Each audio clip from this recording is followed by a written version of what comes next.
I'm Brandon Wicks. My novel is American Fallout, and in brief, it is narrated by Avery Cullens, a library archivist who, after a decade of being estranged from his parents, suddenly finds himself being the legal guardian of his disabled mom. This is because his father, a retired nuclear physicist, has recently committed suicide. So he and his boyfriend, Freddie, travel down to South Carolina to pack up Mommy Dearest, and in that process start to rearrange their lives to accommodate this disabled parent. And so along the way, they go through his hometown, and he starts to tell the story of his parents when they were a young couple in the 1970s in this small town in South Carolina.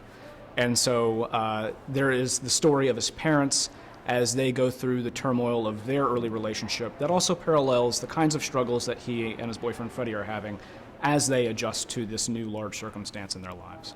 And a lot of the story, especially the parent story in the 1970s, takes place in a town in South Carolina around an actual existing place, the Savannah River site, the Savannah River plant. It is one of the largest and oldest nuclear facilities in the United States. They made warheads, then they did waste remediation. And so a lot of the title comes from this very factual premise of his father's occupation, but clearly a lot of it also has to deal with the larger cultural metaphor of the nuclear family. And the inspiration for the book is kind of broad and abstract, actually. It was an idea of family mythology. I really wanted to explore the way that we carry stories about family with us, the way that they really inform how we see the world, and at the same time the way that these stories about our parents and about our parents' parents can act as kind of an albatross around our neck at the same time, kind of chains that both keep us back but also inform how we make our decisions in life. So that was really the nugget that started the story. I think it's much more about domesticity and changes and difficulties with domesticity, how it is this